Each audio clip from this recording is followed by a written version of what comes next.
പിതാവിന്റെയും പുത്രന്റെയും പരിശുദ്ധാത്മാവിന്റെ നാമത്തിൽ ആമേൻ.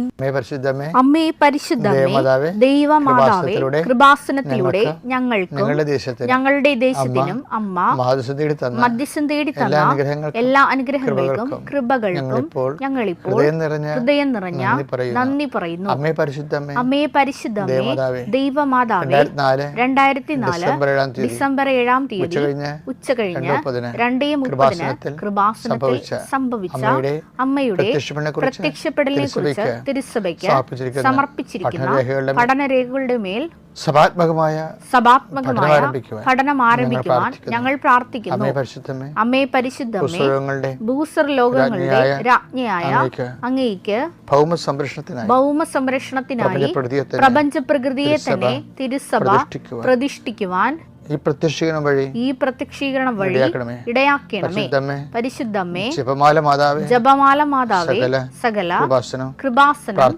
പ്രാർത്ഥനകളോടും ചേർത്ത് ഞങ്ങളിപ്പോൾ പ്രാർത്ഥിക്കുന്ന ഈ കുടുംബത്തിന്റെ പ്രത്യേക നിയോഗം മക്കളെ.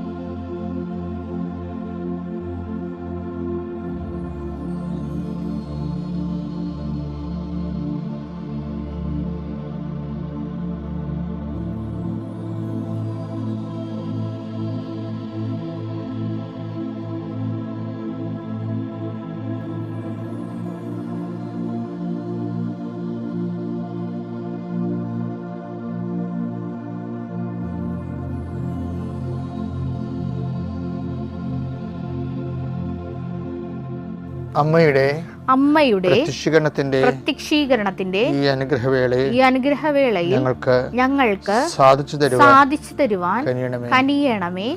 ആമേൻ. വിശ്വാസ പ്രമാണം. സർവശക്തനായ പിതാവും ആകാശത്തിന്റെയും ഭൂമിയുടെയും സൃഷ്ടാവുമായ ദൈവത്തിൽ ഞാൻ വിശ്വസിക്കുന്നു. അവിടുത്തെ ഏകപുത്രനും ഞങ്ങളുടെ കർത്താവുമായ ഈശോ മിശിഹായിലും ഞാൻ വിശ്വസിക്കുന്നു. ഈ പുത്രൻ പരിശുദ്ധാത്മാവിനാൽ ഗർഭസ്ഥനായി കന്യകാമറിയത്തിൽ നിന്ന് പിറന്ന് പൊന്തിയോസ് പിലാത്തോസിന്റെ കാലത്ത് പീഡകൾ സഹിച്ച് കുരിശിൽ തറയ്ക്കപ്പെട്ട് മരിച്ച് അടക്കപ്പെട്ട് പാതാളങ്ങളിൽ ഇറങ്ങി മരിച്ചവരുടെ ഇടയിൽ നിന്ന് 3-ാം നാൾ ഉയർത്ത് സ്വർഗത്തിലേക്ക് എഴുന്നള്ളി സർവശക്തിയുള്ള പിതാവായ ദൈവത്തിന്റെ വലതുഭാഗത്തിരിക്കുന്നു. അവിടെ നിന്ന് ജീവിക്കുന്നവരെയും മരിച്ചവരെയും വിധിക്കുവാൻ വരുമെന്നും ഞാൻ വിശ്വസിക്കുന്നു.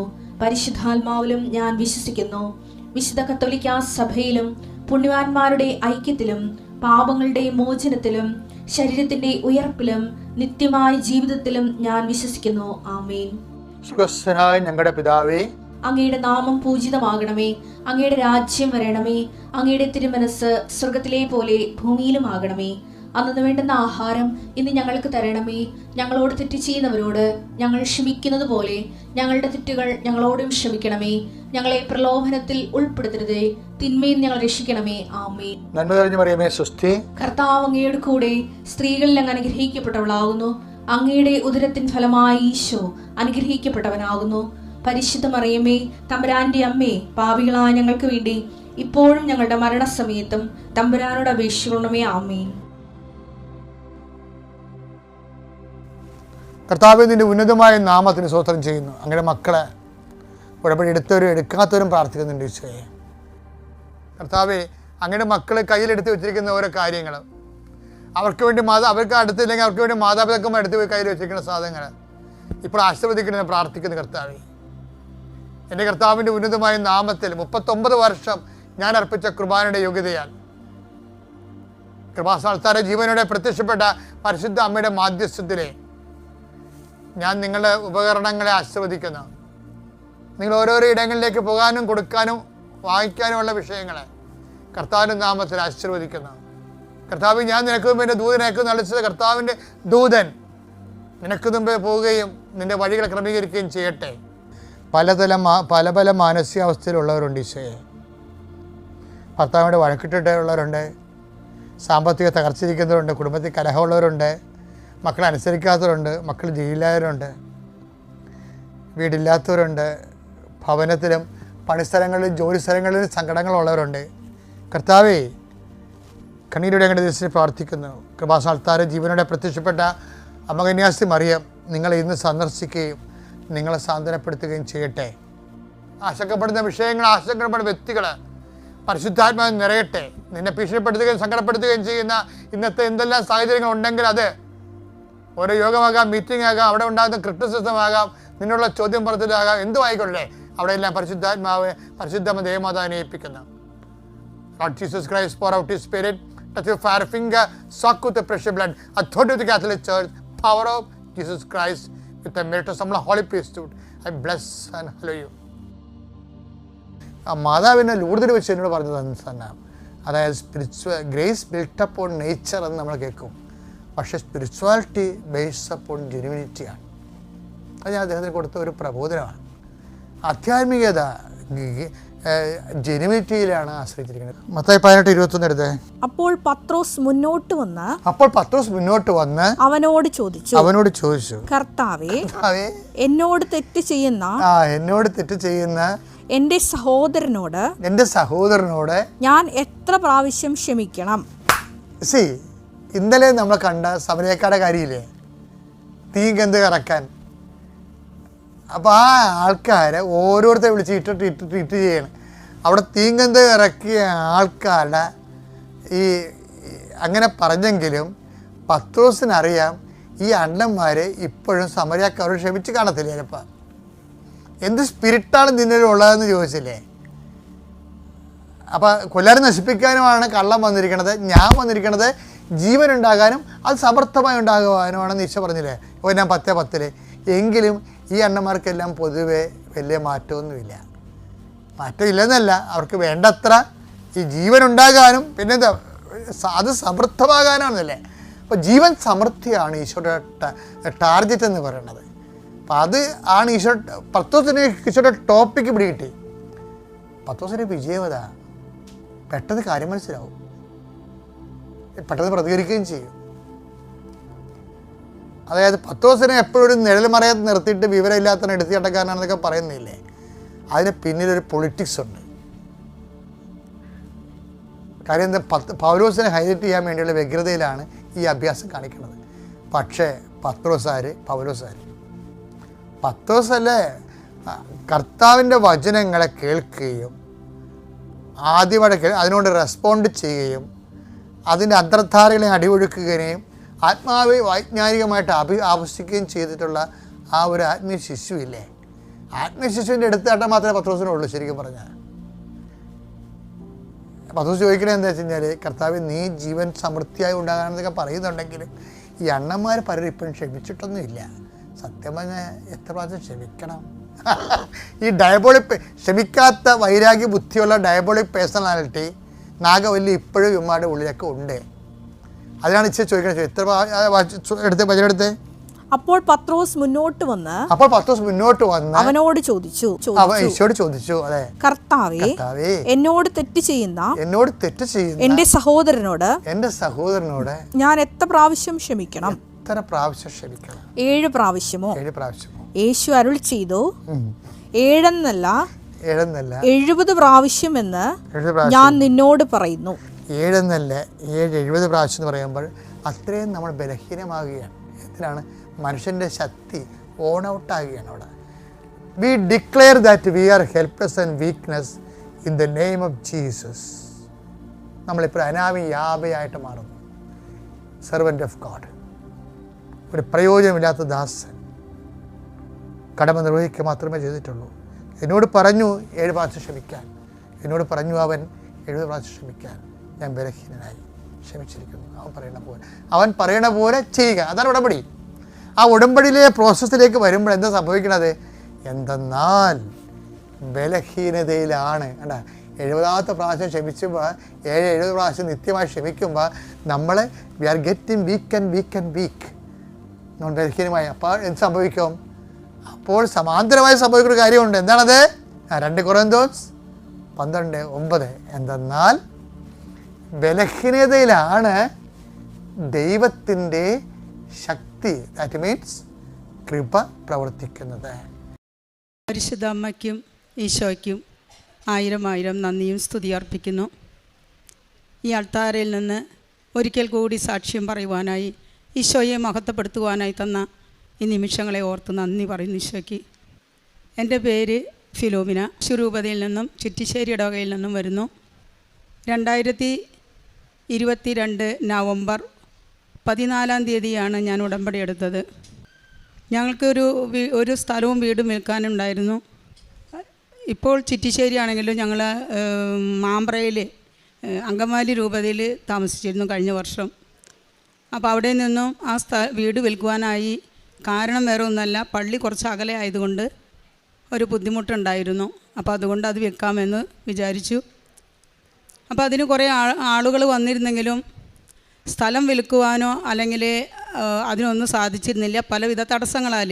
24 ഓഗസ്റ്റിൽ ഞാൻ ജൂലൈയിൽ പുതുക്കി വന്നു. ഓഗസ്റ്റ് മാസം 1 ഞാൻ ഈശോയോട് പറഞ്ഞു, ഇനി ഈശോയും മാതാവും കൂടി കൊണ്ടുവരുന്ന വ്യക്തി മാത്രം വീട് കാണാൻ വന്നാൽ മതിയെന്ന്.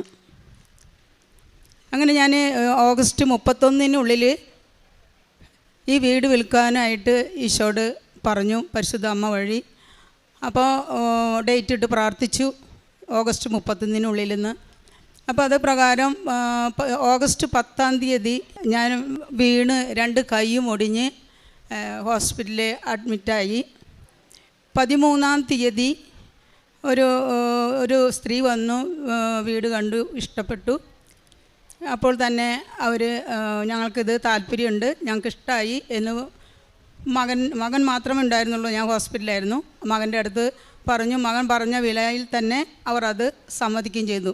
ഞങ്ങളൊരു വില പറഞ്ഞിരുന്നു ഞാൻ ഈശോയോട്, ഈശോയെ നിനക്കിഷ്ടമുണ്ടെങ്കിൽ ഈ വില ഞങ്ങൾക്ക് വീട് വെക്കുമ്പോൾ കിട്ടണം, ഇല്ലെങ്കിൽ അതല്ലെങ്കിൽ ഈശോയെ നിൻ്റെ ഇഷ്ടം എന്താണോ അത് നിറവേറട്ടെ എന്ന് ഞാൻ പറഞ്ഞിരുന്നു.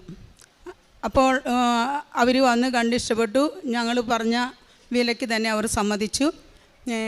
ഞാൻ 13 അവർ ഉച്ചയ്ക്ക് മുന്നാണ് അവർ വന്നിരുന്നത്. ഞാൻ 13 വൈകിട്ട് ഡിസ്ചാർജ് ചെയ്ത് വീട്ടിൽ വന്നു. മകനപ്പോൾ പറഞ്ഞു 3 ദിവസത്തിനുള്ളിൽ അവർ വിവരം പറയാമെന്ന് പറഞ്ഞിട്ടുണ്ട്, അവർക്ക് ഇഷ്ടപ്പെട്ടു പോയിട്ടുണ്ട്, ഞാൻ പറഞ്ഞ വില തന്നെ അവർ സമ്മതിച്ചിട്ടുണ്ടെന്ന് പറഞ്ഞു. അങ്ങനെ അവർ 2 ദിവസവും 3 ദിവസവും ഒക്കെ കഴിഞ്ഞ് 4-5 ദിവസമായിട്ടും അവരിൽ നിന്നൊരു റിപ്ലൈ കിട്ടിയില്ല. അപ്പോൾ ഞാൻ ഈശോയോട് പറഞ്ഞു, ഈശോയെ അവരൊരു വിവരവും തന്നിട്ടില്ലല്ലോ എന്ന്. അങ്ങനെ ഞാൻ പ്രാർത്ഥിച്ചു കൊണ്ടിരിക്കുമ്പോൾ പരിശുദ്ധ അമ്മ ആ സ്ത്രീയുടെ കാതിൽ എന്തോ മന്ത്രിക്കുന്നതായി കണ്ടു.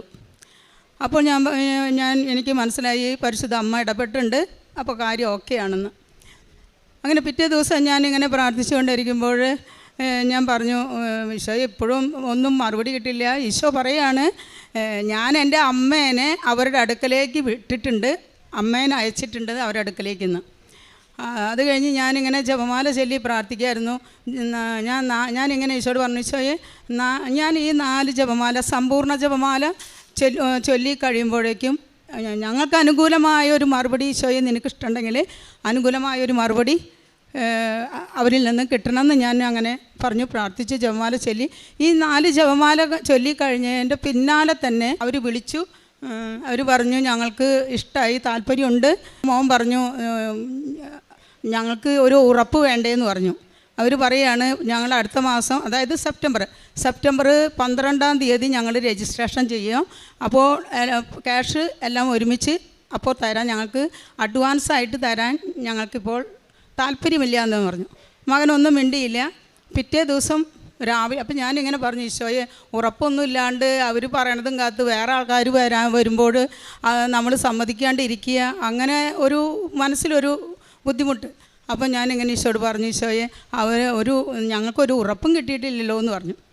പിറ്റേ ദിവസം അവർ രാവിലെ ഒരു 10 മണിയായപ്പോൾ മകനെ വിളിച്ച് പറയാണ്, മോനെ അപ്പച്ചൻ്റെ അക്കൗണ്ട് നമ്പർ അയച്ചതായോ, ഞാൻ കുറച്ച് പൈസ ഒരു 5 ലക്ഷം രൂപ ഞാൻ അക്കൗണ്ടിൽ ഇടുന്നുണ്ടെന്ന് പറഞ്ഞു. മോൻ അപ്പോൾ തന്നെ അക്കൗണ്ട് നമ്പർ അയച്ചു കൊടുത്തു. അപ്പോൾ തന്നെ അവർ 5 ലക്ഷം രൂപ അക്കൗണ്ടിൽ ഇടുകയും ചെയ്തു. അത് കഴിഞ്ഞ് ഒരു 4 ദിവസം കഴിഞ്ഞപ്പോൾ വീണ്ടും അവർ 20 ലക്ഷം രൂപ കൂടി കൊണ്ടുവന്ന് ഞങ്ങളുടെ വീട്ടിൽ കൊണ്ടുവന്ന് തന്നു. പിന്നീട് അപ്പോൾ അവർ പറഞ്ഞിരുന്നു 12 രജിസ്ട്രേഷൻ ചെയ്യാമെന്ന് പറഞ്ഞിരുന്നു. അതുപ്രകാരം 12 അവർ രജിസ്ട്രേഷനായി ഒരുങ്ങി, അതെല്ലാം ഭംഗിയായി കഴിഞ്ഞു. ഈശോ തന്ന ഈ വലിയ അനുഗ്രഹത്തിന് നന്ദിയും സ്തുതിയും പറയുന്നു. പരിശുദ്ധ അമ്മ അവിടെ ഇടപെട്ട കാര്യങ്ങളിലൂടെ ഒത്തിരി അനുഗ്രഹങ്ങൾ തന്നു. അതുപോലെ രണ്ടാമത്തെ ഞങ്ങൾ ചിറ്റിശ്ശേരിയിലൊരു സ്ഥലം വാങ്ങിച്ചിരുന്നു. ആ സ്ഥലത്തിൻ്റെ കരാറ് കഴിഞ്ഞിരുന്നു, പക്ഷേ രജിസ്ട്രേഷൻ കഴിഞ്ഞിട്ടുണ്ടായിരുന്നില്ല. അപ്പോൾ ആ രജിസ്ട്രേഷന് വേണ്ടി ഞാൻ നിയോഗം അതിൽ വെച്ചിരുന്നു. അപ്പോൾ ആ രജിസ്ട്രേഷൻ ഭംഗിയായി ഈ സെപ്റ്റംബറിനുള്ളിൽ തന്നെ 12-ാം തീയതിക്ക് മുന്നേ അതിൻ്റെ രജിസ്ട്രേഷൻ കഴിഞ്ഞു. പിന്നെ എനിക്ക് രണ്ടാമത് പിന്നെ ഒരു സാക്ഷി എന്ന് പറയുന്നത് കണ്ണിൻ്റെ എനിക്ക് മുട്ടുകൾക്ക് 2 മുട്ടുകൾക്കും നല്ല വേദനയായിരുന്നു. മുട്ടുകുത്താനോ ഇരിക്കാനോ എഴുന്നേൽക്കുവാനോ നടക്കാനോ പറ്റാത്ത വല്ലാത്തൊരു ബുദ്ധിമുട്ടായിരുന്നു, വേദനയായിരുന്നു. കിടക്കുമ്പോൾ പോലും മുട്ടുവേദനയാണ്. അപ്പോൾ അങ്ങനെ പള്ളിയിലൊന്നും മുട്ടുകുത്താൻ തീരെ പറ്റില്ല. അതൊരു 10-15 വർഷമായിട്ട് ശരിക്കും പറയുകയാണെങ്കിൽ മുട്ടുവേദന തുടങ്ങിയിട്ട്. പക്ഷേ കൂടുതലായിട്ട് മുട്ടുകുത്താൻ പറ്റാത്ത അവസ്ഥ എനിക്കൊരു 8 വർഷമായിട്ടുണ്ട്. അങ്ങനെ ഞാൻ അപ്പോൾ ഡോക്ടറെ കാണിച്ചു. തീരെ പറ്റാണ്ട് വന്നപ്പോൾ ഡോക്ടറെ കാണിച്ചു. ആദ്യം അവർ പറഞ്ഞിരുന്നു ഒരു 2 മുട്ടിനും എല്ല് തേയ്മാനാണെന്ന് പറഞ്ഞ് അതൊക്കെ അങ്ങനെ കൊണ്ട് നടന്നു. പക്ഷേ തീരെ പറ്റാണ്ട് വന്നപ്പോൾ ഡോക്ടറെ കാണിച്ചു. ഡോക്ടർ പറഞ്ഞു 2 മുട്ടും ഓപ്പറേഷൻ ചെയ്ത് മാറ്റി വയ്ക്കണം, വേറെ ഒന്നും ഇതിനൊരു പരിഹാരമില്ല എന്ന് പറഞ്ഞു. അപ്പോൾ അങ്ങനെ വന്നു കഴിഞ്ഞപ്പോൾ എനിക്ക് ഞാൻ എന്ത് ചെയ്തു എന്ന് വെച്ചാൽ ഈ ഉടമ്പടിയിൽ ഞാൻ നിയോഗം വെച്ചിരുന്നു. മുട്ടുവേദന എനിക്ക് വേണ്ടി നിയോഗം വെച്ച് പ്രാർത്ഥിച്ചിരുന്നു. പിന്നെ ഉടമ്പടി തൈലെടുത്ത് ഞാൻ 2 കാലിൻ്റെ മുട്ടുമലും പുരട്ടി പ്രാർത്ഥിച്ചിരുന്നു. ഇപ്പോൾ എനിക്ക് ഒരു 5-6 മാസം കഴിഞ്ഞിട്ടുണ്ടാവും. എനിക്കിപ്പോൾ മുട്ട് കുത്താനും വിശുദ്ധ കുർബാനയിൽ മുട്ടുകുത്താൻ പറ്റാതെയുള്ള വേദനയുണ്ടല്ലോ എൻ്റെ. കാരണം എന്ന് വെച്ചാൽ എല്ലാവരും മുട്ടുകുത്തുമ്പോൾ ഞാൻ എഴുന്നേറ്റ് നിൽക്കുക. അപ്പം ഞാൻ ഈശോയോട് പറയായിരുന്നു, ഈശോയെ നിൻ്റെ മുമ്പിലല്ലാണ്ട് പിന്നെ ഞാൻ ആരുടെ മുമ്പിലാണ് മുട്ടുകുത്തുക എന്ന്. അങ്ങനെ പ്രാർത്ഥിച്ച് ഇപ്പോൾ എനിക്ക് 5-6 മാസമായിട്ട് പള്ളിയിൽ വിശുദ്ധ കുർബാനയ്ക്ക് മുട്ടുകുത്തുകയും അതുപോലെ മുട്ടുകുത്തി നിന്ന് ജപമാല ചെല്ലുവാനും ഇരിക്കാനും കിടക്കാനും എഴുന്നേൽക്കാൻ നടക്കാനും ഒന്നിനും ഇപ്പോൾ മുട്ടിനൊരു പ്രയാസമില്ല. ഈശോ ഓപ്പറേഷൻ കൂടാതെ തന്നെ പരിശുദ്ധ അമ്മയും ഈശോയും എനിക്ക് ആ മുട്ടുകൾക്ക് പൂർണ്ണ സൗഖ്യം തന്ന് അനുഗ്രഹിച്ചു. പരിശുദ്ധ അമ്മയ്ക്ക് ഈശോയ്ക്കും നന്ദി പറയുന്നു. പിന്നെ എൻ്റെ കണ്ണുകൾക്ക് തലയുടെ ഈ ഇടതു ഭാഗത്ത് നിന്നും കണ്ണിലേക്ക് ഇറങ്ങി നല്ലൊരു ശക്തമായൊരു വേദന വന്നിരുന്നു. അത് ഇടയ്ക്കിടെ ആ വേദന വന്നിരുന്നു. ഞാനത് ഡോക്ടറെ കാണിച്ചു. കണ്ണിലൊഴിക്കാൻ തുള്ളി മരുന്നും കഴിക്കാൻ മരുന്നൊക്കെ തന്നു. 1.5 മാസം അത് ചെയ്തിട്ട് എനിക്കൊരു കുറവുമില്ല. ഞാൻ ഉടമ്പടി തൈലെടുത്ത് പുരട്ടി പ്രാർത്ഥിച്ചു. 5-6 ദിവസം കഴിഞ്ഞപ്പോഴത്തേക്കും ആ വേദന, ശക്തമായ വേദന പൂർണ്ണമായിട്ടും വിട്ടുമാറി. കർത്താവ് തന്ന വലിയ സൗഖ്യത്തിന് നന്ദി പറയുന്നു. പിന്നെ ഞാൻ വീട് പണിക്ക് വേണ്ടി നിയോഗം വെച്ചിരുന്നു. ഇപ്പോൾ വാങ്ങിച്ച ആ സ്ഥലത്ത് ചിറ്റിശ്ശേരിയിൽ. അപ്പോൾ അതിൻ്റെ വീടിൻ്റെ പണിയെല്ലാം ഭംഗിയായി ഏതാണ്ട് പൂർത്തിയായി. പിന്നെ അതുപോലെ തന്നെ കിണർ കുഴിച്ചപ്പോൾ അതിൽ പാറയുണ്ടായിരുന്നു, കുറച്ച് വെള്ളം ഉണ്ടായിരുന്നുള്ളൂ. ഞാൻ അത് വെഞ്ചിരിച്ച് ഉപ്പിട്ട് പ്രാർത്ഥിച്ചു. ഇപ്പോൾ സമൃദ്ധമായി കിണറ്റിൽ വെള്ളമുണ്ട്. ദൈവത്തിന് നന്ദി, പരിശുദ്ധ അമ്മയ്ക്ക് നന്ദി. അതുപോലെ പിന്നെ ജോസഫച്ചനെ ഞാൻ സ്വപ്നത്തിൽ രാത്രി എൻ്റെ അടുക്കൽ വന്ന് എൻ്റെ തലയിൽ കൈവച്ച് പ്രാർത്ഥിച്ചു. അത് കഴിഞ്ഞ് 2 പ്രാവശ്യം പരിശുദ്ധ അമ്മ എൻ്റെ അടുക്കൽ രാത്രിയിൽ വന്നു. ഈ ജപമാല റാലിക്ക് ഞാൻ പോകണമെന്ന് മനസ്സിൽ ആഗ്രഹിച്ചു, പ്രാർത്ഥിച്ചു. പക്ഷേ എനിക്ക് ലങ്സിൻ്റെ ഒരു പ്രോബ്ലം ഉണ്ട്. അപ്പോൾ കുറച്ച് നടക്കുമ്പോൾ കിതയ്ക്കും. അതുപോലെ തന്നെ തണ്ടലുക്ക് എല്ലുകൾക്ക് അകൽച്ചയുണ്ട്, ഡിസ്കുകൾക്ക് അകൽച്ചയുണ്ട്. അപ്പോൾ ഇങ്ങനെയുള്ള ഒത്തിരി പ്രശ്നങ്ങളുള്ളത് കൊണ്ട് എനിക്ക് നടക്കാൻ ബുദ്ധിമുട്ടാണ്. കുറച്ച് നടക്കുമ്പോഴത്തേക്ക് എനിക്ക് നല്ല ബുദ്ധിമുട്ടാണ്. അപ്പോൾ എന്നോട് ഭർത്താവും മക്കളും ചോദിച്ചു, എങ്ങനെയാണ് നീ ഇത്രയ്ക്ക് വയ്യാത്ത നീ എങ്ങനെയാണ് ജപമാല റാലിക്ക് പോകുകയെന്ന് ചോദിച്ചു. ഞാൻ പറഞ്ഞു, എന്നെ പരിശുദ്ധ അമ്മയും ഈശോയും കൂടെ എന്നെ നടത്തും, എനിക്ക് വിശ്വാസമുണ്ട്, എനിക്ക് ഉറപ്പുണ്ട്, എന്നെ അമ്മയും ഈശോയും കൂടി കൊണ്ടുപോകുമെന്ന് പറഞ്ഞു. അപ്പോൾ ഈ തലേ ദിവസം ജപമാല റാലിക്ക് പോണ തലേ ദിവസം ഞാൻ രാത്രി സ്വപ്നം കാണുകയാണ്. പരിശുദ്ധ അമ്മ വന്ന് എൻ്റെ തലയിൽ നല്ലൊരു കിരീടം വെച്ച് തന്നു. അത് കഴിഞ്ഞിട്ട് അമ്മ പറയുകയാണ്, മോളെ ഞാൻ ജപമാല റാലിയിൽ നിന്നെ എടുത്തുകൊണ്ട് പോകുമെന്ന്. അങ്ങനെ ഞാൻ അവിടെ നിന്ന് പോന്നു. ഞാൻ പറഞ്ഞു, വേണ്ട, ഇന്നെ മാതാവ് ഈശോ എന്നോട് പറഞ്ഞിട്ടുണ്ട്, അമ്മ മാതാവ് എന്നോട് പറഞ്ഞിട്ടുണ്ട്. അപ്പോൾ അതുകൊണ്ട് എനിക്ക് നല്ല, നിങ്ങൾക്കൊരു പേടി വിചാരിക്കേണ്ട, വിഷമിക്കേണ്ട എന്നൊക്കെ പറഞ്ഞ് അവരാശ്വസിപ്പിച്ച് ഞാൻ ജപമാല റാലിക്ക് പോന്നു. എനിക്ക് യാതൊരുവിധ പ്രയാസങ്ങളും ബുദ്ധിമുട്ടുണ്ടായില്ല. പക്ഷെ കുറച്ച് നടക്കുമ്പോഴത്തേക്കും കിതപ്പും നെഞ്ചിൽ ബുദ്ധിമുട്ടും വിഷമവും വരുന്ന ഞാനാണ്. അതുപോലെ തണ്ടലുക്ക് നല്ല വേദന. ഇതൊന്നും എനിക്ക് ആ സമയത്ത് അനുഭവപ്പെട്ടിരുന്നില്ല. എന്നെ ശരിക്കും മാതാവ് എന്നെ എടുത്തു കൊണ്ടുപോവുക തന്നെയായിരുന്നു. വീട്ടിൽ വന്ന് എനിക്ക് അതിനെക്കുറിച്ചൊരു ചിന്ത പോലും എൻ്റെ മനസ്സിലുണ്ടായിരുന്നില്ല. ഈ വേദനകളെ കുറിച്ച് അതുപോലും എന്നിൽ നിന്നും മറപ്പിച്ച് കളഞ്ഞു. അവിടെ ഞാൻ അന്ന് വീട്ടിലെത്തി പിറ്റേ ദിവസമാണ് എനിക്ക് ഇന്ന ബുദ്ധിമുട്ടുകൾ ഉണ്ടായിരുന്നല്ലോ, ഒന്നും കൂടാതെ എന്നെ മാതാവും ഈശോവും കൂടി എന്നെ ആ ജപമാല റാലിയിൽ പങ്കെടുക്കാനും ഇവിടെ വരാനും വീട്ടിൽ തിരിച്ചെത്താനും എല്ലാറ്റിനും എന്നെ ശക്തിപ്പെടുത്തുകയും സഹായിക്കുകയും ചെയ്തു. ദൈവത്തിൻ്റെ കൃപ ഒന്നുകൊണ്ട് മാത്രമാണ് ഞാനതെന്ന് ഏറ്റു പറയും. വിലാപം 3:22 വചനം ഇങ്ങനെ പറയുന്നു, കർത്താവിൻ്റെ സ്നേഹം ഒരിക്കലും അസ്തമിക്കുന്നില്ല, അവിടുത്തെ കാരുണ്യം അവസാനിക്കുന്നുമില്ല, അത് ഓരോ പ്രഭാതത്തിലും പുതിയതാണ്. കർത്താവിൻ്റെ സ്നേഹം എപ്പോഴും നമ്മൾ ഓരോ ദിവസവും അനുഭവിച്ചു കൊണ്ടിരിക്കുകയാണ്. വ്യത്യസ്ത രീതിയിൽ തമ്പുരാൻ നമ്മളെ സ്നേഹിച്ചു കൊണ്ടിരിക്കുന്ന ആ സ്നേഹം എത്ര നമുക്ക് പറഞ്ഞാലും, ആ സ്നേഹത്തെക്കുറിച്ച് പറഞ്ഞാലും മതി വരില്ല. അപ്പോൾ പിന്നീട് ഞാൻ പറയും, കാരണം എന്ന് വെച്ചാൽ ഈ ഉടമ്പടി സ്വർഗരാജ്യത്തിലേക്കുള്ള വാതിലാണെന്ന്. കാരണം ഞാൻ മുന്നേ നമ്മൾ പ്രാർത്ഥനയും കാര്യങ്ങളും അതുപോലെ കാരുണ്യപ്രവർത്തികളൊക്കെ ഉണ്ടെങ്കിലും കൂടി പക്ഷേ അതിനൊരു തീഷ്ണത ഉണ്ടായിരുന്നില്ല.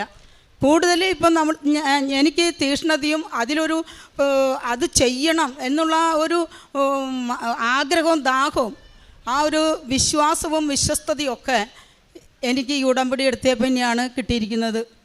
അതുപോലെ കൂടുതൽ എനിക്ക് ഈ ഉടമ്പടി എടുത്തതിലൂടെ കൂടുതൽ വിശുദ്ധിയിലേക്ക് വളരാൻ എന്നെ സഹായിച്ചിട്ടുണ്ട്. അതുപോലെ തന്നെ പ്രേക്ഷിത പ്രവർത്തനം എന്ന് പറഞ്ഞാൽ കൃപാസന പത്രം ഞാൻ പ്രാർത്ഥിച്ച് അതുമേൽ കുരിശിട്ടിട്ട് ഞാൻ ബസ് സ്റ്റാൻഡുകളിലും ചിലപ്പോൾ അത് കഴിഞ്ഞ് ഒഴിവുണ്ടെങ്കിൽ ചിലപ്പോൾ റെയിൽവേ സ്റ്റേഷനിലൊക്കെ പോണ്ടി വരുമ്പോൾ അതും കൈപ്പിടിക്കും ഞാൻ. അങ്ങനെ റെയിൽവേ സ്റ്റേഷനിലും കൊടുക്കും. അതുപോലെ തന്നെ ഭക്ഷണം വീട്ടിലുണ്ടാക്കി അത് പൊതിച്ചോറാക്കി അങ്ങനെ പാവപ്പെട്ടവർക്ക് അത് കൊണ്ടു കൊടുക്കുകയും പറ്റുന്ന സഹായം പൈസ കൊണ്ടൊക്കെ സഹായിക്കും. അതുപോലെ ഞങ്ങളുടെ അവിടെ ചിറ്റിശ്ശേരിയിൽ ഓൾഡ് ഏജ് ഹോമുണ്ട്, അമ്മമാരെ പോയി അവരെ കുളിപ്പിക്കും, അവർക്ക് വേണ്ട സഹായം ചെയ്തു കൊടുക്കും. അങ്ങനെ ദൈവം തന്ന അനുഗ്രഹങ്ങളെ ഓർത്ത് കർത്താവിന് ഒരുപാട് നന്ദി സ്തുതിയും പറയുകയാണ്. ഇനിയും തമ്പുരാൻ്റെ അളവില്ലാത്ത സ്നേഹം ഓരോ നിമിഷവും നമ്മൾ അനുഭവിച്ചറിഞ്ഞ് ആ വിശ്വസ്തതയിലും വിശുദ്ധിയിലും മുന്നോട്ട് ജീവിക്കുവാനായിട്ട് ഞാനിപ്പോഴും പ്രാർത്ഥിച്ചുകൊണ്ടും പരിശ്രമിച്ചും കൊണ്ടിരിക്കുന്നു. ദൈവം തന്ന എല്ലാവിധ അനുഗ്രഹങ്ങൾക്കും പരിശുദ്ധ അമ്മയ്ക്കും ഈശോയ്ക്കും എത്രമാത്രം നന്ദി പറഞ്ഞാലും മതി വരില്ല. ഒരുപാട് നന്ദിയും സ്തുതി അർപ്പിക്കുന്നു. ദൈവമഹത്വത്തിനായി ഞാൻ ഈ സാക്ഷ്യം ഇവിടെ സമർപ്പിക്കുന്നു. യെശയ്യാ പ്രവാചകൻ്റെ പുസ്തകത്തിൽ നിന്ന് 41-ാം അധ്യായം 13-ാം തിരുവചനം. നിന്റെ ദൈവവും കർത്താവുമായി ഞാൻ നിന്റെ വലതുകൈ പിടിച്ചിരിക്കുന്നു, ഞാനാണ് പറയുന്നത്, ഭയപ്പെടേണ്ട, ഞാൻ നിന്നെ സഹായിക്കും. ഫിലോമിന എന്ന ഈ സഹോദരിയുടെ രണ്ടാമത്തെ പ്രത്യക്ഷീകരണ സാക്ഷ്യമാണിത്. സമയച്ചുരുക്കത്തിൻ്റെ അമ്മ സാമീപ്യം നൽകി കൃപ നൽകിയ ഒരു വലിയ സാക്ഷ്യമാണിത് നാം കേട്ടുകൊണ്ടിരുന്നത്. ഈ മകളുടെ വലിയൊരു നിയോഗമായിരുന്നു. രണ്ടാമത്തെ പുതുക്കലിൽ വെച്ച ആ ഒരു നിയോഗം വളരെ അർത്ഥവത്തായി സ്നേഹത്തോടു കൂടിയാണ് ഈശോയോടും പരിശുദ്ധ അമ്മയോടും പറഞ്ഞത്. അവർക്കൊരു വസ്തു വിൽക്കാനുണ്ടായിരുന്നു. അതെത്ര തന്നെ പരിശ്രമിച്ചിട്ടും വിറ്റുപോകാതെ ആയപ്പോൾ ഈശോയും പരിശുദ്ധ അമ്മയും വന്ന് നിങ്ങൾ തന്നെ അതിന് വിലയിടുകയും നിങ്ങൾ തന്നെ അത് കൈകാര്യം ചെയ്യുകയും ചെയ്യണമെന്ന് ഈശോയോടും പരിശുദ്ധ അമ്മയോടും വളരെ വാശി പിടിച്ചിട്ടാണ് ആ സ്ഥലവിൽപ്പന നടന്നത് എന്നാണ് ഈ സഹോദരിയുടെ ഏറ്റു പറയുന്നത്. മാതാവിൻ്റെ പ്രത്യേക ഇടപെടൽ കൃത്യമായി നടക്കുകയും എത്ര തന്നെ അസന്നിഗ്ധാവസ്ഥയിൽ അവരായിരുന്നപ്പോഴും പരിശുദ്ധ അമ്മ വളരെ കൃത്യമായി സാമീപ്യം നൽകി അവരെ ആ വസ്തു വിൽക്കുവാനും പുതിയൊരു സ്ഥലം വാങ്ങിക്കുവാനും അവിടെ ഇവർക്ക് നല്ലൊരു വീട് വയ്ക്കുവാനുമൊക്കെയുള്ള വലിയ സാധ്യതകളും സാമീപ്യവും നൽകി പരിശുദ്ധ അമ്മ അവരെ സഹായിക്കുകയുണ്ടായി. ഇവിടെ നിന്ന് ലഭിച്ച നേർച്ച വസ്തുക്കളെല്ലാം ഉപയോഗിച്ച് ആ സ്ഥലത്തെ വിശുദ്ധീകരിക്കുകയും പ്രാർത്ഥിക്കുകയും ചെയ്ത ഒരു വലിയ വിശുദ്ധിയുടെ കൂടി ഒരു സാക്ഷ്യമാണ് നമുക്ക് മനസ്സിലാക്കാം. അതുപോലെ തന്നെ ഈ മകളുടെ ഒരു വലിയ സൗഖ്യത്തിൻ്റെ സാക്ഷ്യമാണ്. 15 വർഷമായിട്ടുണ്ടായിരുന്ന മുട്ടുവേദന. ഡോക്ടേഴ്സ് പറഞ്ഞു സർജറി ചെയ്ത് ഇത് മാറ്റിവെക്കണം. വലിയൊരു സങ്കടമായിരുന്നു. 8 വർഷമായിട്ടും തനിക്കൊന്ന് ദേവാലയത്തിലോ വീട്ടിലോ പ്രാർത്ഥനാ സമയങ്ങളിലൊന്നും മുട്ടുകുത്താൻ പറ്റാത്ത ഒരു വലിയ സങ്കടവും വേദനയും. ഈശോയും പരിശുദ്ധ അമ്മയും ചേർന്നാണ് ഈ മകളുടെ ആ മുട്ടുവേദനയുടെ വലിയ സൗഖ്യം നൽകി. ഇവിടെ നിന്ന് കൊണ്ടുപോയ നേർച്ച വസ്തുവായ തൈലം പൂശി നിരന്തരമായി പ്രാർത്ഥിച്ചതിൻ്റെ ഫലമായി രണ്ടാമത്തെ പുതുക്കലോടുകൂടി ഈ മകൾക്ക് ആ വേദന കൃത്യമായി എടുത്തു മാറ്റുകയും വളരെ സന്തോഷത്തോടുകൂടി നീണ്ട സമയം മുട്ടുകുത്തി പ്രാർത്ഥിക്കുവാനുള്ള വലിയ കൃപയും അനുഗ്രഹവും ലഭിച്ചിരിക്കുകയാണ്. അതുപോലെ തന്നെ കണ്ണിൻ്റെ ഒരു അസ്വസ്ഥതയെക്കുറിച്ച് മകൾ പറയുകയുണ്ടായി. അങ്ങനെ ശാരീരിക അസ്വാസ്ഥ്യങ്ങളെല്ലാം തന്നെ ഈശോ പറയുന്നത് പോലെ ആദ്യം നിങ്ങൾ എൻ്റെ രാജ്യവും നീതിയും അന്വേഷിക്കുവാൻ ബാക്കിയുള്ളതെല്ലാം നിങ്ങൾക്ക് കൂട്ടിച്ചേർക്കപ്പെടുമെന്ന് ഈശോ നമ്മെ ഓർമ്മിപ്പിക്കുന്നുണ്ട്. ആദ്യം തന്നെ ഈശോയെക്കുറിച്ച് അന്വേഷിക്കാനും ഈശോയെ സ്നേഹിക്കാനും തുടങ്ങിയാൽ നാം നിരന്തരം ഈശോയുടെ കൂടെയാണെന്ന് ഈശോയ്ക്ക് ഉറപ്പ് വരുമ്പോഴാണ് നമ്മുടെ എല്ലാ ജീവിത പ്രശ്നങ്ങളും അവിടുത്തെ ചുമലിൽ വീണ്ടും വീണ്ടും ഏറ്റെടുത്ത് അവിടുന്ന് തന്നെ മുറിവേറ്റുകൊണ്ട് നമുക്ക് സൗഖ്യവും സമാധാനവും സന്തോഷവും എല്ലാം നൽകുന്നത്. അമ്മ കുരിശിനടിയിൽ നിന്നുകൊണ്ട് നമുക്കിപ്പോഴും നമുക്ക് വേണ്ടി മാധ്യസ്ഥം അപേക്ഷിച്ചുകൊണ്ടിരിക്കുകയാണ്. കാനായിലെ വിവാഹ വിരുന്ന് പോലെ അമ്മ ഇപ്പോഴും പ്രാർത്ഥിക്കുകയാണ്. മകനെ അവർക്ക് വീഞ്ഞില്ല, മകനെ അവർക്ക് സൗഖ്യം വേണം, മകനെ അവരുടെ ജീവിത പ്രശ്നങ്ങൾ ഏറെയാണെന്ന് പരിശുദ്ധ അമ്മ നിരന്തരം നമുക്ക് വേണ്ടി മാധ്യസ്ഥം അപേക്ഷിക്കുന്നതിൻ്റെ ഭാഗമായിട്ടാണ് ഈ ഒരു വലിയ പ്രത്യക്ഷീകരണ സാക്ഷ്യം ഈ മകളിവിടെ ഏറ്റുപറയുന്നത്. മകൾ പറയുകയുണ്ടായി, കിണറ്റിലെ വെള്ളം ഇവിടെ നിന്ന് കൊണ്ടുപോയ നേർച്ച വസ്തുവായ ഉപ്പിട്ട് പ്രാർത്ഥിച്ചപ്പോഴാണ് അവർക്ക് വറ്റാത്ത ഒരുപാട് നല്ല ജലം നൽകി അവരെ അനുഗ്രഹിക്കുന്നു. ഏതൊരു പ്രശ്നമായാലും പരിശുദ്ധ അമ്മ ചെറുതായാലും വലുതായാലും നമ്മൾ ആഗ്രഹിക്കുന്നതിൽ കൂടുതൽ പരിശുദ്ധ അമ്മ നമുക്ക് നൽകുന്നൊരു വലിയ സാക്ഷ്യമാണ്. പരിശുദ്ധ അമ്മയും ജോസഫ് അച്ഛനും സ്വപ്നത്തിൽ വന്ന് ഇവരുടെ ജപമാല റാലിക്ക് പോകാനുള്ള ഒരു വലിയ ആഗ്രഹത്തെ സംഭവ്യമാക്കി കൊടുക്കുന്ന ഒരു വിശേഷം നാം കേൾക്കുകയുണ്ടായി. എത്ര തന്നെ സങ്കടത്തോടെ ഇരുന്നാലും ഈശോയുടെ പരിശുദ്ധ അമ്മയുടെ ജപമാല റാലിയിൽ പങ്കെടുക്കാൻ 5 ലക്ഷത്തിൽ കൂടുതൽ ആളുകൾ സഞ്ചരിച്ച് പ്രാർത്ഥിച്ച കോടിക്കണക്കിന് ജപമാലകൾ അർപ്പിച്ചതിൽ എൻ്റെ കൂടി ജപമാല കൂട്ടിച്ചേർക്കണമേ എന്നുള്ളൊരു പ്രാർത്ഥന ഈ ഫിലോമിന എന്ന മകൾ പ്രാർത്ഥിച്ചപ്പോൾ പരിശുദ്ധ അമ്മ അതിന് വലിയ പ്ലസ് പോയിൻ്റ് A ഗ്രേഡ് കൊടുത്തുകൊണ്ടാണ് ഈ മകൾക്ക് നടന്നുകൊണ്ട് ഒരു ക്ഷീണവും കൂടാതെ പരിശുദ്ധ അമ്മയ്ക്ക് ഈശോയ്ക്കും വലിയ ജപമാലയുടെ മാല തന്നെ സമർപ്പിക്കാൻ സാധിച്ചത്. ഈ മകളുടെ വലിയ സാഹസികമായ ഒരു സാക്ഷ്യമാണിത്. ഏറ്റുപറയുന്നത് തന്നെ ഞാൻ എപ്പോഴും ഇനി ഉടമ്പടിയിലായിരിക്കും, എനിക്ക് ശ്വാസമുള്ളിടത്തോളം കാലം ഞാൻ ഈശോയ്ക്ക് വേണ്ടി സാക്ഷ്യം നൽകിക്കൊണ്ടിരിക്കും. കാരണം ആകാശത്തിന് കീഴിൽ മനുഷ്യരുടെ ഇടയിൽ യേശുനാമമല്ലാതെ രക്ഷയ്ക്കായി വേറൊരു നാമവും നൽകപ്പെട്ടിട്ടില്ല. അത് ഏറ്റുപറയുന്നതിൽ എനിക്ക് വളരെയധികം ചങ്കൂറ്റമുണ്ട്. ഈശോയെ ഞാൻ എപ്പോഴും ഏറ്റുപറയും എന്നുള്ളൊരു വലിയ സാക്ഷ്യത്തിന് ഈശോയ്ക്കും പരിശുദ്ധ അമ്മയ്ക്കും നല്ലൊരു കയ്യടി. അമ്മയുടെ പ്രത്യക്ഷീകരണത്തിൻ്റെ സാക്ഷിയായി അമ്മ പ്രത്യക്ഷപ്പെട്ട അൾത്താരയുടെ മുമ്പിൽ നിൽക്കുവാൻ കിട്ടിയ ഭാഗ്യത്തിന് നന്ദി പറയുന്നു. എൻ്റെ പേര് അൻസു എന്നാണ്. ഞാൻ കോട്ടയത്തു നിന്നാണ് വരുന്നത്. ഞാനൊരു നേഴ്സാണ്. 7 വർഷത്തിന് മുന്നേ ഞാൻ വിദേശത്തായിരുന്നു ജോലി ചെയ്തുകൊണ്ടിരുന്നത്. ഇപ്പോൾ 7 വർഷമായിട്ട് ഞാൻ നാട്ടിലാണ്. എനിക്ക് 3 കുഞ്ഞുങ്ങളുണ്ട്, ഭർത്താവുണ്ട്, ഭർത്താവിൻ്റെ പിതാവുണ്ട്. അപ്പോൾ അവരെയൊക്കെ നോക്കി ഞാൻ 7 വർഷത്തോളം നാട്ടിലായിരുന്നു. അങ്ങനെ ഇരിക്കെ നമ്മുടെ ഇന്നത്തെ ഒരു ചുറ്റുപാടിൽ നമുക്ക് ജീവിത സാഹചര്യങ്ങൾ കൂടുമ്പോൾ നമുക്ക് സാഹചര്യങ്ങളും സാമ്പത്തികവും ഒക്കെ ആവശ്യമായിട്ട് വരുന്ന ഒരു സാഹചര്യം വരുമ്പോൾ തീർച്ചയായിട്ടും നമ്മൾ തിരിച്ച് വന്ന ആ ഒരു ജോലിയിലേക്ക് പോകണം എന്ന് ആഗ്രഹിക്കും. അപ്പോൾ അങ്ങനെ ഞാനും ആഗ്രഹിച്ചു, എനിക്കും തിരിച്ച് ജോലിയിലേക്ക് പോകണം എന്ന്. അപ്പോൾ അങ്ങനെ ഇരിക്കെ ഞാൻ ഒത്തിരി പ്രാർത്ഥിച്ചു കഴിഞ്ഞിട്ട് ഞാൻ തീരുമാനിച്ചു OET പഠിക്കാമെന്ന് വിചാരിച്ചു. അപ്പം അങ്ങനെ ഞാൻ OET 2024 പഠിക്കാൻ തുടങ്ങി. OET പഠിച്ച് പരീക്ഷയൊക്കെ കഴിഞ്ഞ് ആ സമയമായപ്പോഴേക്കും ഈ യൂറോപ്യൻ രാജ്യങ്ങളിലേക്കുള്ള എല്ലാ റിക്രൂട്ട്മെൻറ്റുകളും അവർ നിർത്തിവെച്ചു. അപ്പോൾ ഞാൻ അങ്ങനെ ഇന്ന സ്ഥലത്ത് പോകണം എന്ന് ഞാൻ ഒരിക്കലും ആഗ്രഹിച്ചിട്ടില്ല, അങ്ങനെ പ്രാർത്ഥിച്ചിട്ടില്ല. അപ്പം ഞാൻ ഒന്ന് മാത്രമേ പ്രാർത്ഥിച്ചിട്ടുള്ളൂ, അമ്മ എവിടെയാണോ എന്നെ വിടാൻ ആഗ്രഹിക്കുന്നത് ആ സ്ഥലത്ത് വേണം എനിക്ക് പോകാനായിട്ട്. അല്ലാതെ എനിക്ക് ഇന്ന സ്ഥലം എന്ന് ഞാൻ ഒരിക്കലും ഞാൻ പ്രാർത്ഥിച്ചിട്ടില്ല. പോകുമ്പം ഒരാഗ്രഹം മാത്രമേ ഉണ്ടായിരുന്നുള്ളൂ, പോകുമ്പം എൻ്റെ കുടുംബത്തെ കൊണ്ടുപോകാൻ പറ്റുന്ന ഒരു സ്ഥലമായിരിക്കണം എന്ന് മാത്രമേ ഞാൻ മാതാവിനോട് പ്രാർത്ഥിച്ചിട്ടുള്ളായിരുന്നു. അങ്ങനെ ഞാൻ OET ഒക്കെ കഴിഞ്ഞ് റിക്രൂട്ട്മെൻ്റ് എല്ലാം നിർത്തി ആകെ വിഷമിച്ചിരുന്ന സമയത്ത് എൻ്റെ സുഹൃത്ത് ബെൽജിയത്തിലാണ് വർക്ക് ചെയ്യുന്നത്, എൻ്റെ അടുത്ത സുഹൃത്താണ്. അപ്പം അവൾ എന്നോട് പറഞ്ഞു, അവിടെ ഏതോ ഒരു സൂപ്പർ മാർക്കറ്റിൽ എവിടെയോ പോയപ്പം 2 കുട്ടികളെ കണ്ടു. അവർ ഇവിടുത്തെ കേരള ഗവൺമെൻറ്റിൻ്റെ റിക്രൂട്ട്മെൻറ്റ് വഴി ബെൽജിയത്തിൽ വന്ന പിള്ളേരാണ്. അപ്പോൾ അവരെ കണ്ട് അവരോട് സംസാരിച്ചു. അപ്പം ഈ വർഷം അവിടെ റിക്രൂട്ട്മെൻറ്റ് ഉണ്ടാവും, അപ്പം നീ അത് അവരുടെ സൈറ്റിൽ ODPCയിൽ ചെക്ക് ചെയ്തുകൊണ്ടിരിക്കാൻ പറഞ്ഞു. അങ്ങനെ ഞാൻ ഒരു മാർച്ചൊക്കെ ആയപ്പോഴേക്കും ഇങ്ങനെ ചെക്ക് ചെയ്യാൻ തുടങ്ങി. പക്ഷെ ഒന്നും വരുന്നില്ല, അപ്ഡേറ്റ്സ് ഒന്നും ഇല്ല. അങ്ങനെ ഇരിക്കെ ഞാൻ മാർച്ചിൽ ഇവിടെ വന്ന് എൻ്റെ 2ാമത്തെ ഉടമ്പടി പുതുക്കിയതിന് ശേഷം ഞാൻ ഒരു ദിവസം ഇങ്ങനെ സൈറ്റിൽ വെറുതെ നോക്കിയപ്പം ഇങ്ങനെ ഒരു ബെൽജിയം റിക്രൂട്ട്മെൻറ്റ് ഇങ്ങനെ കണ്ടു. അപ്പോൾ ഞാൻ വെറുതെ അപ്ലൈ ചെയ്തു. അവിടെ അതിനകത്ത് പ്രത്യേകിച്ചൊന്നും പറയാനില്ല, നമ്മുടെ കുറച്ച് ഡീറ്റെയിൽസ് മാത്രമായിരുന്നു. അപ്പോൾ ഞാനത് അപ്ലൈ ചെയ്തു, കൊടുത്തു. പക്ഷേ എന്താവും അതിൻ്റെ ബാക്കി എന്നൊന്നും എനിക്കറിയില്ലായിരുന്നു. അങ്ങനെ ഡോക്യുമെൻറ്റ്സ് എല്ലാം റെഡിയാക്കി എല്ലാം വെച്ചു. അപ്പം ഒരു 2 ആഴ്ച കഴിഞ്ഞപ്പോഴേക്കും ആദ്യം ഒരു മെയിൽ വന്നു, എന്തോ അത് റിജക്ഷൻ ആയി എന്നും പറഞ്ഞിട്ട്. നമ്മൾ ഡോക്യുമെൻറ്റ്സ് സബ്മിറ്റ് ചെയ്യാൻ അവർ പറഞ്ഞു, സബ്മിറ്റ് ചെയ്തു, പക്ഷേ അതെല്ലാം എൻ്റെ റിജക്റ്റായി. അപ്പോൾ റിജക്റ്റ് ആയി കഴിഞ്ഞപ്പോഴേക്കും ഞാൻ ഒത്തിരി വിഷമിച്ചു, ഞാൻ കരഞ്ഞു. എൻ്റെ ജീവിതത്തിൽ ഞാൻ ഇത്രയും കരഞ്ഞിട്ടുണ്ടോ എന്ന് ചോദിച്ചു കഴിഞ്ഞാൽ ആ ദിവസമായിരുന്നു. കാരണം ഞാൻ അതുപോലെ ജോലിക്ക് വേണ്ടി ആഗ്രഹിച്ചിട്ട് എനിക്കത് പെട്ടെന്ന് റിജക്റ്റായി എന്ന് കേട്ടപ്പോൾ എനിക്ക് ഭയങ്കര വിഷമമായി. ഞാൻ മാതാവിൻ്റെ രൂപം വെച്ചിരിക്കുന്ന ആ റൂമിൽ പോയിട്ട് ഞാൻ പ്രാർത്ഥിച്ചു, അമ്മ എനിക്ക് ഒരു വഴി കാണിച്ചു തരണം, എനിക്ക് ഇനി എന്താ ചെയ്യേണ്ടതെന്ന് അറിയില്ല എന്ന് ഞാൻ പ്രാർത്ഥിച്ചു. എന്നിട്ട് ഞാൻ എൻ്റെ കൂട്ടുകാരിയെ വിളിച്ചിട്ട് ഞാൻ പറഞ്ഞു, അവരിങ്ങനെ മെയിൽ അയച്ചു, റിജക്റ്റായി, ഇനി എന്താ ചെയ്യേണ്ടതെന്ന് അറിയില്ല എന്ന് പറഞ്ഞു. അപ്പോൾ അവൾ പറഞ്ഞു, ഞാൻ ഒരു നമ്പർ തരാം, ആ നമ്പറിൽ നീ ഒന്ന് വിളിച്ചിട്ട് കാര്യം പറയാൻ പറഞ്ഞു. അപ്പം ഒരു നമ്പർ അയച്ചു, അത് ആരുടെ നമ്പറാണെന്ന് എനിക്കറിയില്ല. പക്ഷെ ഞാൻ ആ നമ്പറിൽ വിളിച്ചു. ഒരു മാമാണ് ഫോൺ എടുത്തത്. അപ്പം ഞാനിങ്ങനെ കാര്യം പറഞ്ഞു. അപ്പോൾ അവർ പറഞ്ഞു, ഒന്നും കൂടി ഒരു കാര്യം ചെയ്യ്, ഡോക്യുമെൻറ്റ്സ് എല്ലാം മെയിൽ ചെയ്യ്, എന്നിട്ട് നന്നായി പ്രാർത്ഥിക്കുക, ഭാഗ്യമുണ്ടെങ്കിൽ അത് അവർ അക്സെപ്റ്റ് ചെയ്യുമെന്ന് പറഞ്ഞു. കാരണം ഇത് നേരിട്ടുള്ള റിക്രൂട്ട്മെൻറ്റ് ആയതുകൊണ്ട് തന്നെ ബെൽജിയത്തിലുള്ള അവർ അക്സെപ്റ്റ് ചെയ്താൽ മാത്രമേ നമുക്ക് പോകാൻ പറ്റത്തുള്ളൂ.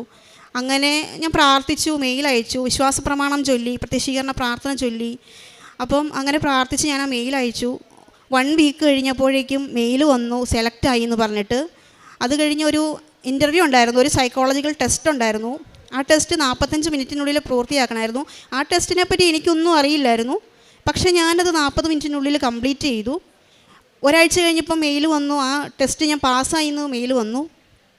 അതിനുശേഷം എനിക്ക് ഓൺലൈൻ ഒരു ബെൽജിയത്തിൽ നിന്നുള്ള ഒരു ഗ്രൂപ്പിൻ്റെ ഒരു ഇൻ്റർവ്യൂ ഉണ്ടായിരുന്നു.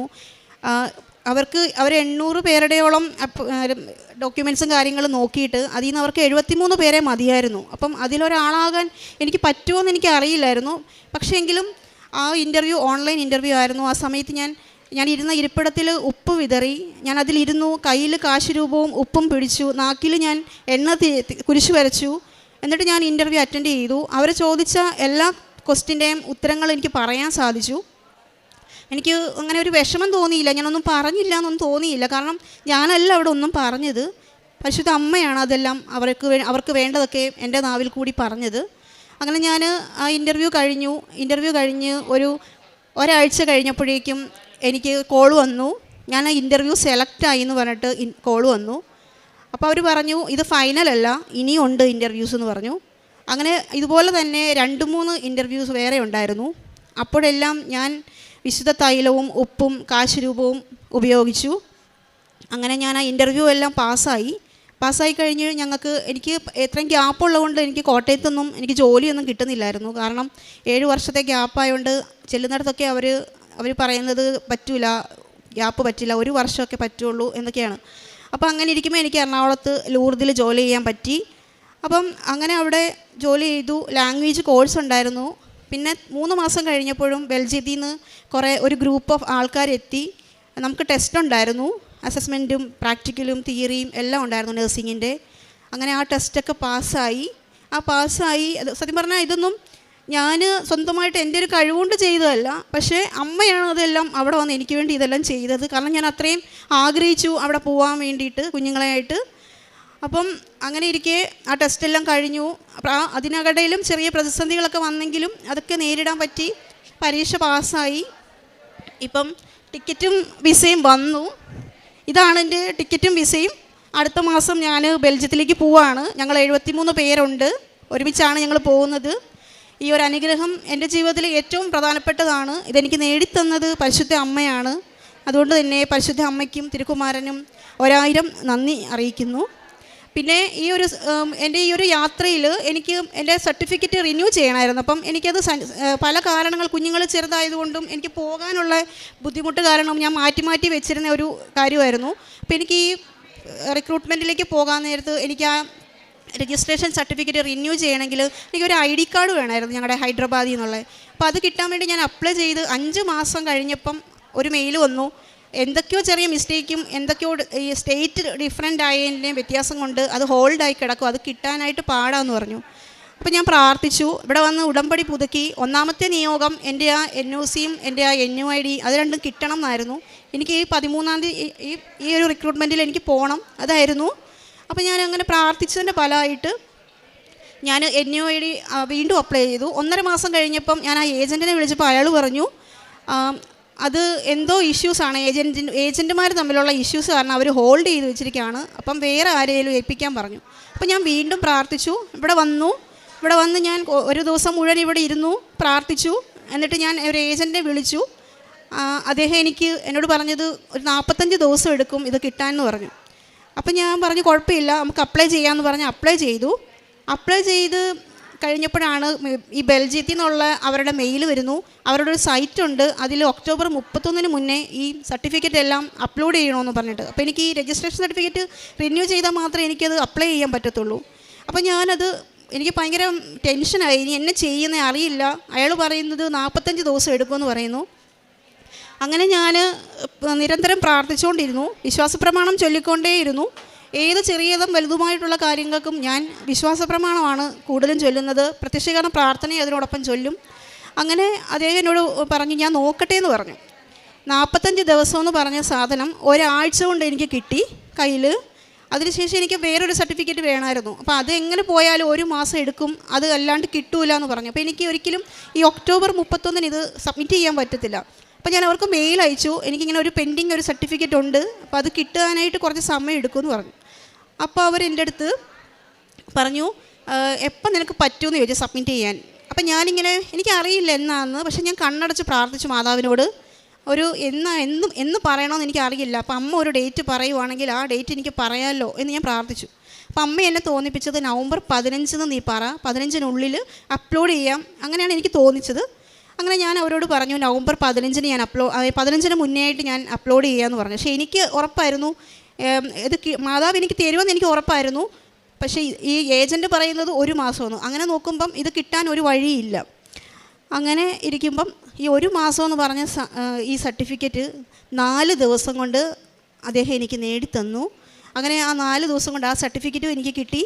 അങ്ങനെ അത് കിട്ടിക്കഴിഞ്ഞ് ഞാൻ നേരെ ബാംഗ്ലൂർ പോയി എൻ്റെ സർട്ടിഫിക്കറ്റൊക്കെ റിന്യൂ ചെയ്തു. അപ്പം ഞാൻ അവിടെ ചോദിച്ചു ഈ സർട്ടിഫിക്കറ്റ് റിന്യൂ ചെയ്താൽ എപ്പോൾ കിട്ടുമെന്ന് ചോദിച്ചു. അപ്പം അവിടെ ഇരുന്ന് സാറ് പറഞ്ഞു 1 മാസം എടുക്കുമെന്ന്. അപ്പം നവംബർ 4-നാണ് ഞാൻ ഇത് സബ്മിറ്റ് ചെയ്യാൻ പോയത്. അപ്പോൾ നോക്കുമ്പോൾ ഡിസംബർ 4 അപ്പോൾ എനിക്ക് 15-ാം തീയതിയിലേക്ക് പറ്റുകയില്ല.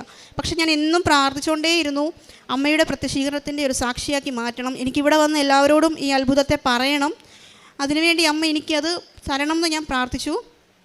നവംബർ 14-ാം തീയതി എൻ്റെ വീട്ടിലേക്ക് ഒരു പോസ്റ്റ് വന്നു. അതെൻ്റെ ആ 1 മാസം എന്ന് പറഞ്ഞ സർട്ടിഫിക്കറ്റാണ് 10 ദിവസം കൊണ്ട് എൻ്റെ വീട്ടിലെത്തിയത്. അങ്ങനെ ഞാൻ 14-ാം തീയതി തന്നെ 15-ന് മുന്നേ ആയിട്ട് 14-ാം തീയതി തന്നെ ഞാൻ ആ സർട്ടിഫിക്കറ്റ് അപ്ലോഡ് ചെയ്തു. അങ്ങനെയുള്ള കാര്യങ്ങളെല്ലാം നടത്തി തന്നു. അപ്പം വിസയും ടിക്കറ്റും ഒക്കെ വന്നു, അടുത്ത മാസം പോവുകയാണ്. പരിശുദ്ധ അമ്മയ്ക്കും തിരുക്കുമാരനും കോടാനുകോടി നന്ദി പറയുന്നു. പിന്നെ ജപമാല റാലിയിൽ പങ്കെടുക്കാൻ അതിയായി ഞാൻ ആഗ്രഹിച്ചു. അപ്പോൾ എൻ്റെ കൂടെ കുറച്ച് കുട്ടികളുണ്ട്, അപ്പോൾ ഞങ്ങളെല്ലാവരും ഒരുമിച്ച് വന്ന് പങ്കെടുക്കണം എന്ന് ആഗ്രഹിച്ചു. ആ സമയത്ത് ഒരാഴ്ചയ്ക്ക് മുന്നേ ആയപ്പോൾ തന്നെ എനിക്ക് പനി പിടിച്ചു, ചുമ പിടിച്ചു, എനിക്ക് കാലിന് മുട്ടുവേദനയും നടുവേദനയും നേരത്തെ മുതലേ ഉള്ളതാണ്, ഡിസ്കിന് അകലിച്ച് അങ്ങനെയൊക്കെ ഉള്ളതാണ്. അപ്പം എനിക്ക് ഭയങ്കര പ്രയാസമായിരുന്നു. ഞാനൊരു കുറേ ദൂരം നടന്നു കഴിഞ്ഞാൽ പിന്നെ എനിക്ക് നടക്കാൻ ഭയങ്കര ബുദ്ധിമുട്ടാണ്, മുട്ടിനകത്ത് നല്ല വേദനയാണ്. അപ്പോൾ അതൊക്കെ ഓർത്തപ്പോൾ ഞാൻ ഓർത്തു എങ്ങനെ നടക്കും ഇത്രയും ദൂരം, എന്നാലും കുഴപ്പമില്ല, അമ്മയുടെ അടുത്ത് പോകാനായതുകൊണ്ട് ഞങ്ങൾ നോമ്പൊക്കെ എടുത്ത് വരാൻ വേണ്ടി പ്രാർത്ഥിച്ചു. ഒരാഴ്ചയോളം എനിക്ക് പനിയും കാലുവേദന, പെട്ടെന്ന് ഒരു ദിവസം രാവിലെ എണീറ്റപ്പോൾ മുട്ടിന് ഭയങ്കര വേദന, ഒരടി പോലും നടക്കാൻ വയ്യ. പിന്നെ 2 ദിവസമേ ഉള്ളൂ റാലിക്ക് പോകാനായിട്ട്. അപ്പം ഞാൻ എല്ലാ ദിവസവും തൈലം തേച്ച് പ്രാർത്ഥിച്ചു, എനിക്കിതിന് പോകണം, ഒരു തടസ്സവും വരുത്തല്ല്. അങ്ങനെ ഞാൻ പ്രാർത്ഥിച്ചതിൻ്റെ ഫലമായിട്ട് ഞങ്ങൾ രാവിലെ പോരാനായിട്ട് വെളുപ്പിനെ അവിടെ നിന്ന് പോകുന്നു എറണാകുളത്തുനിന്ന്. അപ്പോൾ പോരുന്നതിന് മുന്നേ ഞാൻ കുറച്ച് തൈലം എടുത്ത് പ്രാർത്ഥിച്ച് എൻ്റെ മുട്ടിൽ തേച്ചു. താഴെ സ്റ്റെപ്പ് ഇറങ്ങി വരുമ്പോഴും നല്ല വേദനയായിരുന്നു. പക്ഷേ അത്ഭുതം എന്ന് പറയട്ടെ, ഹോസ്റ്റലിൽ നിന്ന് വഴിയിലേക്ക് ഇറങ്ങിയതും ആ വേദന എവിടെ പോയിന്ന് എനിക്ക് ഇന്നും അറിയില്ല. ആ അമ്മ എൻ്റെ ആ വേദന അത് പാടെ എടുത്ത് മാറ്റി എന്നുള്ളതാണ്. ആ റാലിയിൽ ഞങ്ങൾ മുഴുവൻ സംബന്ധിച്ചു, അർത്തുങ്ക പള്ളി വരെ പോയി. അങ്ങനെ അതൊരു ഭയങ്കര അനുഗ്രഹമായിരുന്നു. പിന്നെ ഇതുവരെയായിട്ടും എനിക്ക് അങ്ങനെ ഒരു വേദന വന്നിട്ടില്ല. അപ്പം ഇതൊക്കെയാണ് എൻ്റെ ജീവിതത്തിൽ എനിക്ക് കിട്ടിയ മാതാവിൻ്റെ അനുഗ്രഹങ്ങൾ. പ്രേക്ഷിത പ്രവർത്തനങ്ങളായിട്ട് ഞാൻ ചെയ്യുന്നത്, ഞാൻ എല്ലാവർക്കും പത്രം കൊടുക്കുമ്പോൾ ഞാൻ അവരോട് പറയും എനിക്ക് കിട്ടിയ അനുഗ്രഹങ്ങൾ ഇതൊക്കെയാണ്, ഞാൻ ഇങ്ങനെയൊക്കെ ചെയ്തപ്പോൾ എനിക്ക് ഇങ്ങനെയൊക്കെ കിട്ടി. അപ്പം നിങ്ങളും നിങ്ങളുടെ വിഷയങ്ങൾ നിങ്ങളുടെ പത്രത്തിൽ എഴുതി വെച്ചിട്ട് നിങ്ങളെന്നും പ്രാർത്ഥിക്കുക. അതുപോലെ തന്നെ ഞാൻ എപ്പോഴും ചെയ്യുന്ന കാര്യം, ഞാൻ പേപ്പറിൽ ഡേറ്റ് ഇട്ട് ഓരോ വിഷയങ്ങൾ എഴുതി എൻ്റെ പ്രത്യക്ഷീകരണ പ്രാർത്ഥന ചൊല്ലുന്ന ബുക്കിൽ വെക്കും. ആ വിഷയങ്ങളൊക്കെ എനിക്ക് മാതാവ് നടത്തി തന്നിട്ടുണ്ട്. ഞാൻ തരുന്ന കാര്യങ്ങളെല്ലാം ഞാൻ അപ്പോൾ ടിക്കറ്റ് വെക്കും, അടുത്ത പേപ്പർ എടുക്കും.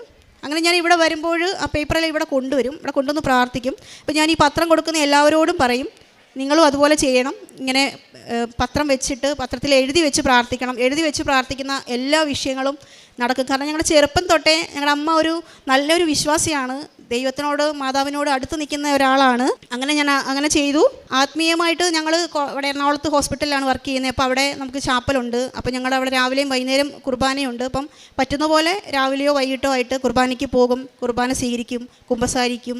പിന്നെ രോഗികൾക്കൊക്കെ എന്തെങ്കിലും നമ്മളെ കൊണ്ട് പറ്റുന്ന സഹായങ്ങൾ ചെയ്യും, ഭക്ഷണ പൊതികൾ കൊടുക്കും, പത്രങ്ങൾ എല്ലായിടത്തും പോയി ഹോസ്പിറ്റലിലൊക്കെ കൊടുക്കും. അതൊക്കെയായിരുന്നു ഞാൻ ചെയ്തത്. അപ്പം ഇതൊക്കെയാണ് ദൈവം മാതാവിലൂടെ എനിക്ക് തന്ന അനുഗ്രഹങ്ങൾ. പരിശുദ്ധ അമ്മയ്ക്കും തിരുക്കുമാരനും കോടാനുകോടി നന്ദി അർപ്പിക്കുന്നു. കർത്താവിൻ്റെ സ്നേഹം ഒരിക്കലും തമയ്ക്കുന്നില്ല, അവിടുത്തെ കാരുണ്യം അവസാനിക്കുന്നില്ല. വിലാപങ്ങളുടെ പുസ്തകത്തിൽ 3-ാം അധ്യായം 22-ാം വചനമാണ്.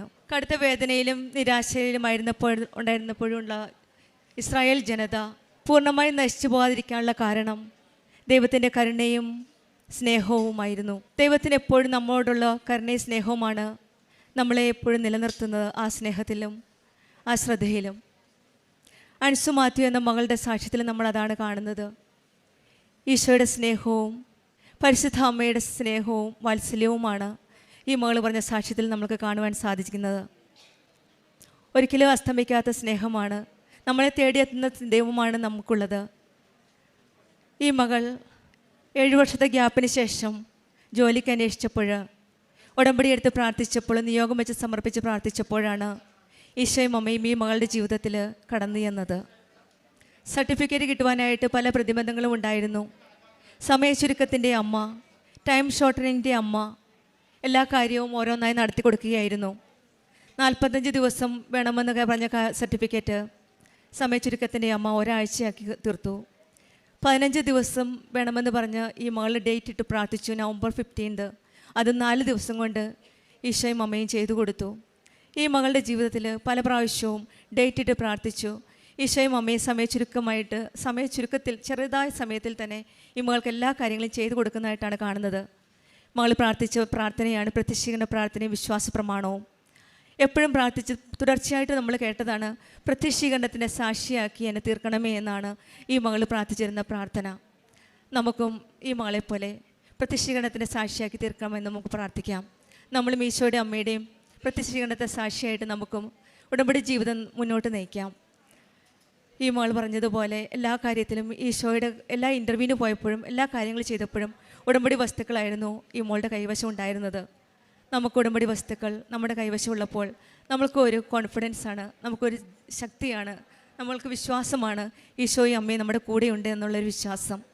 ആ വിശ്വാസത്തിൽ ഉറച്ചു നിന്ന് നമുക്കും നമ്മുടെ ജീവിതം, ഉടമ്പടി ജീവിതം മുന്നോട്ട് നയിക്കാം. അൻസി മാത്യുവിന് കുടുംബത്തിന് ലഭിച്ച എല്ലാ അനുഗ്രഹങ്ങളും, സ്പെഷ്യലി മോൾ പറഞ്ഞു, ജപമാല റാലിക്ക് വന്നപ്പോൾ ഒട്ടും പറ്റാത്ത സാഹചര്യമായിരുന്നു, ആരോഗ്യപരമായിട്ട് മോൾ ഫിറ്റല്ലായിരുന്നു. അതും പരിശുദ്ധ അമ്മയും ഈശോയും ചേർന്ന് നിന്ന് ആ മോൾക്ക് നല്ല ആരോഗ്യം നൽകി ആ പ്രാർത്ഥന ജപമാല റാലിയിൽ ചേരുവാനായിട്ട് സാധിച്ചു. എല്ലാ അനുഗ്രഹങ്ങളും ഈശോയും അമ്മയും ചേർന്ന് നിന്ന് കൊടുത്തു ഈ മകൾക്കും കുടുംബത്തിനും. അൻസുമാത്തിനും കുടുംബത്തിനും കൊടുത്ത എല്ലാ അനുഗ്രഹ കൃപകൾക്കും നമുക്ക് കരങ്ങളടിച്ച് ഈശോയെ മഹത്വപ്പെടുത്താം.